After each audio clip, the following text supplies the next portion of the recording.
Okay, morning again. Well, it's morning here, right? It's about after 8 thereabouts here in Ghana. For those who are seeing me for the first time, my name is Michelle, and I moved to Ghana recently from the USA. I was exercising, right? And I remembered a conversation I had earlier this morning with a friend of mine, and I decided I had to share this part, right, of us moving. Right. I know you're seeing some things. It's the back room still under construction. I had to share this, right, as part of the whole thing of moving.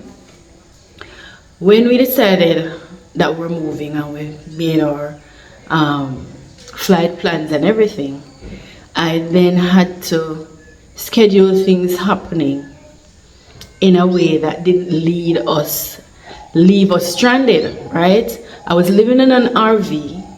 I had a car, and the car is important because that's what this is about.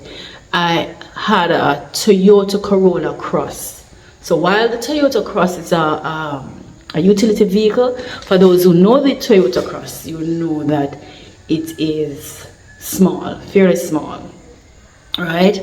So I was still paying for the RV, I was still paying for the car and the insurance. No, because I was sending money to do things here, I had to skip some months on payments on both vehicles.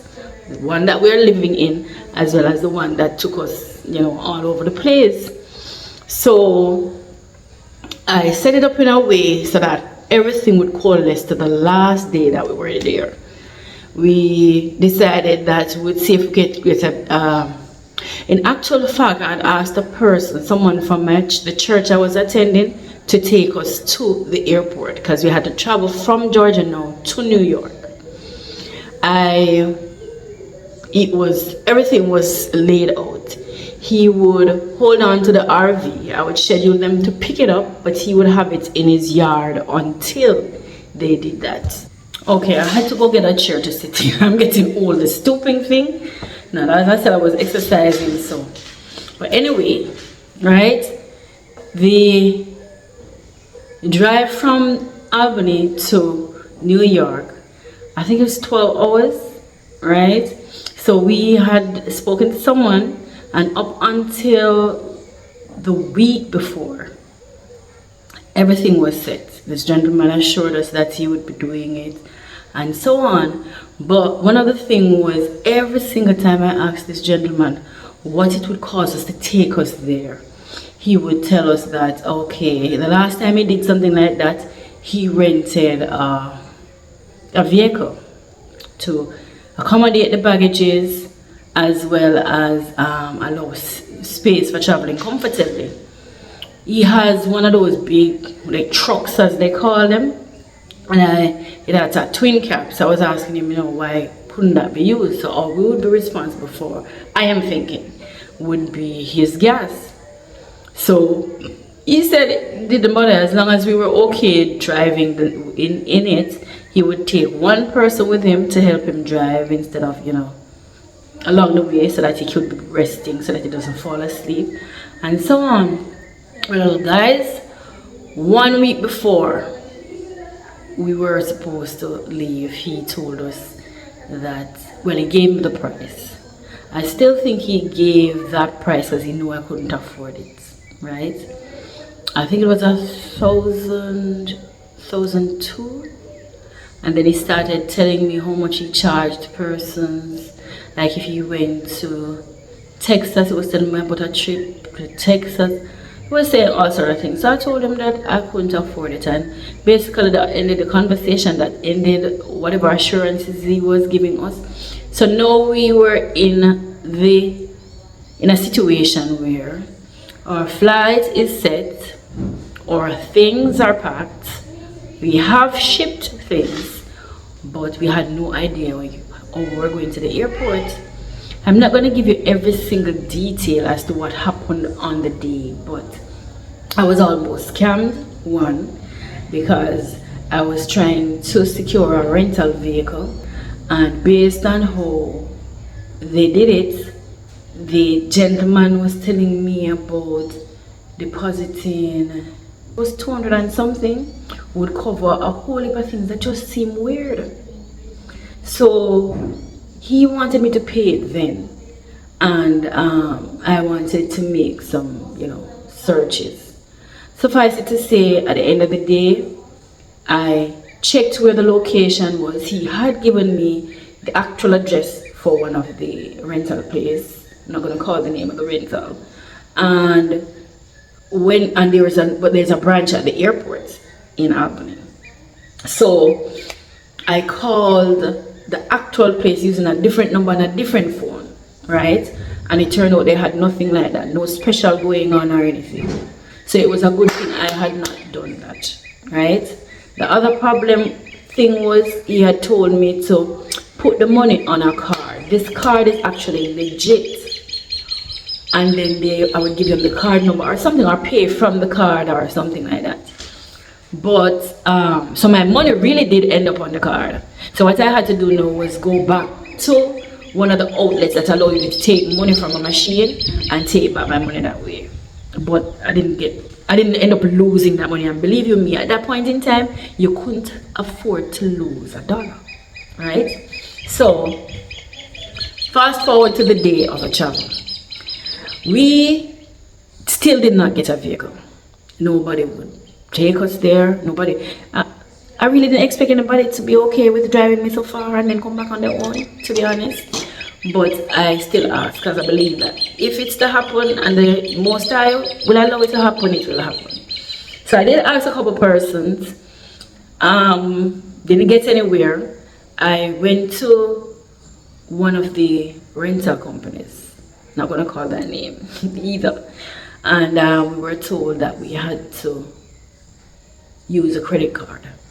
And this is something now that to me is an example of me believing, proof in my belief that the Most High guides our steps and He protects us along the way when we are traveling. And I'm not talking about traveling, me traveling to Ghana, I mean traveling through life, right? Because we tried everything, and this to me is the part where you knock on doors, right? And I believe no matter how many doors you knock on, the only one that will open is the one that the Most High allows to open. And that is if you're a follower of the Most High, you have faith in His guidance and His purpose for your life and so on. So we tried everything. And this was Friday now. We got up early. We had secured a vehicle at the rental. So we were to pick it up in the morning. We decided on a time to pick it up, and it's a good thing we did it in the morning, because if it was closer to the time, it would have really been messed up. So we went there. When we went there, we were told we can't get the vehicle without using a credit card. Can't use somebody else's credit card, because whoever is doing it, they have to do it here. Reached out to our friend, asked her if her husband could do it, and then bring the vehicle, or we come there with the vehicle that I have, leave the vehicle there for the credit union to collect, and then we go on with the one. I don't think she was comfortable doing it, because she eventually said no. So he actually said to me, well, if I can pack up that vehicle and drive it to her, I could drive it to New York. And in a sense that was true, except, and this now was what was funny, why I decided I had to just break my exercise and come and share this part, right? The vehicle, as I said, is a Toyota Corolla Cross, and it's 4 of us. Each of us is entitled to two check-in luggage, 1 carry-on plus your handbag or whatever. And I know a lot of persons do this. Your handbag is not really a handbag. Your handbag is like your knapsack or some other big bag that can hold a lot of little things that you want it to hold, right? So each of us, imagine 4 of us with 4 bags. So you're looking at 16 pieces of luggage basically. It may not be as big as the big suitcases with the other things, but you're looking at that. And imagine packing that in a Toyota Corolla Cross. One. Imagine it's 4 of us. You can't have 4 sitting in the front 2 seats, right? You're in the US. So where are the children going to sit? So we tried up to almost 5 p.m. to get something. We tried another location, nothing just didn't work. Because if you don't have a credit card, it's not going to work. And when we see setting in a work, we pack up and say we'll go to my girlfriend, because initially they made it sound like they were going to do it. When that didn't work, we turned back because we had started heading towards them.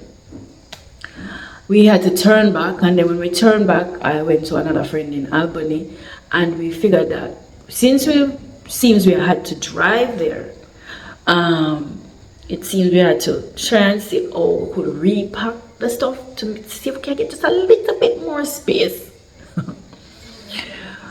So when we unpacked it, my girlfriend said she had gone the same place, the branch closer to her, and had gotten something without much, but it was a holiday weekend, so that was part of the problem. So when we go there, that was just another waste of time. So we just, as my mother would say, bend your mind. I just bent my mind, and we went back to my girlfriend, and the luggage that we had taken out, we just started repacking and sorting and stuffing, and then she suggested taking some of the things out of some of the bag, just pull them out of the bag so that you soften up some of them so you can push in some more. So we packed all of that out and start made sure we had the things that we probably need along the way with our purse and our whatever, cards and so on, close by or at the top. But we packed those 16 pieces of stuff, luggage, varying sizes in that. I think I have a picture somewhere. If I find it, I'll probably tag it in. And we traveled from Albany to New York. I don't drive in the nights. I can't. Just trying to figure out these lights that they use some of the time just blind you. And so my daughter, the older one, she drove from Albany all the way straight to Jersey. I think Jersey was our first stop, and then the following day we drove around a bit, because initially we were saying we were going to leave the following morning, the Saturday morning. The flight is a Sunday. No, I don't like surprises, but you always get surprises in life, and I figured it better we reach too early in New York than reach too late. So we came back. I want to realize and we just tried, because we still had some things that we needed to get rid of, and so I just started tossing out. In fact, when I got here, I realized some of the things I had planned to take I actually tossed out. But we started just touching things, carried down to the RV dump, because as I said, guys, I was living in an RV. I had already called and scheduled and let them know that I'm not going to be continuing with the payment to the car, so I'm surrendering the vehicle. I plan to leave it in Georgia, but because we were driving it now, we had to make a different arrangement.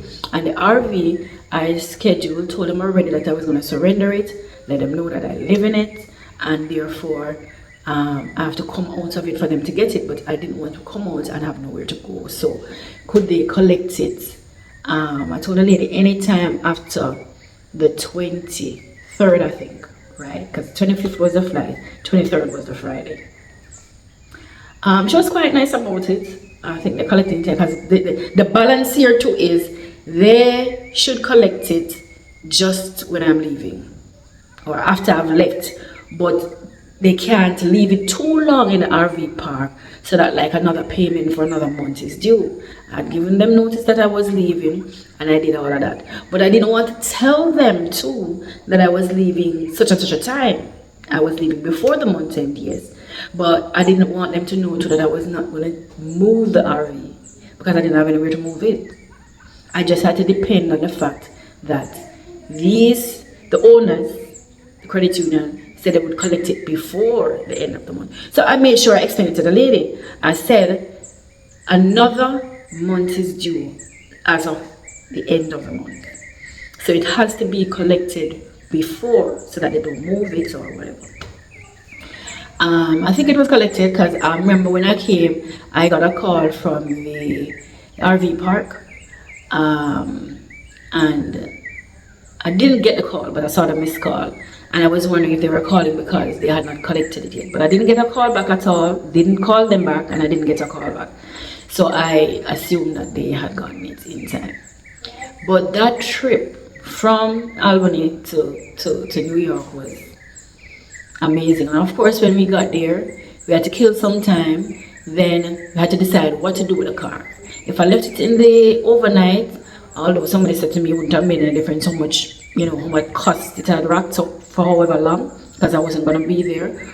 But I didn't want to do that, So a friend called another friend who was living in New York, and they sent somebody for the vehicle in. So we had to drive around, and I don't know how many persons.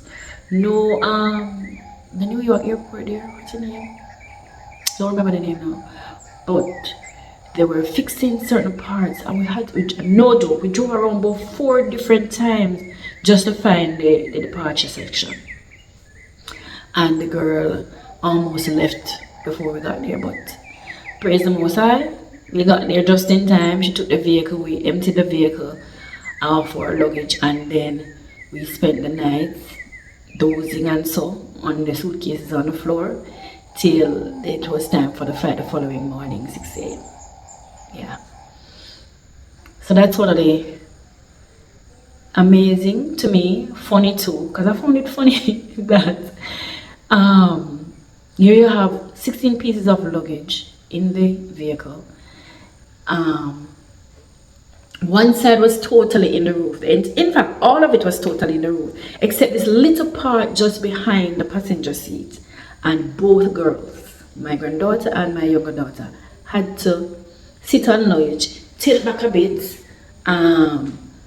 enough. So we had to put some of the luggage and stuff some things there so that it, secured the back. But they were sitting on luggage for the entire trip to New York.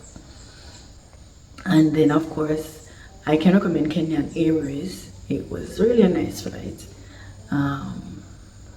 12 hours to Kenya, and then 6, I think, from Nairobi to Accra.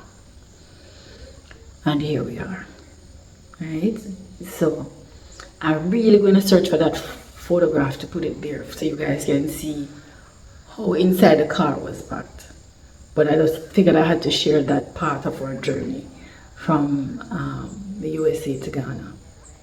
Hi again, it's Michelle. I'm just sharing my experiences from my decision to move from the US to Ghana, to arrive into Ghana. And I'm not going to remember all the stories, one behind the other. I've just realized that this morning, but I'll share them as I remember them. Right? Arriving here was another story. We were, of course, told to make sure we didn't take, because at the airport they were selling SIM cards. And I was wondering, because I already heard that the only way you get a SIM card is after you get your resident card, the Ghana card. And from the Ghana card you can get it. So I was wondering how they are selling, SIM cards. But I'm hearing that they sell the SIM cards that is attached to their name. I don't ask me how that works. But when I called a lady, and she said, don't buy any of those, not at all. So I took her advice, and she had someone waiting for us. Well, they weren't waiting; we had to wait for them to arrive because they were coming from Cape Coast. And here we are. So you'll see my face again. Thank you for listening, and of course, comments and questions are always good.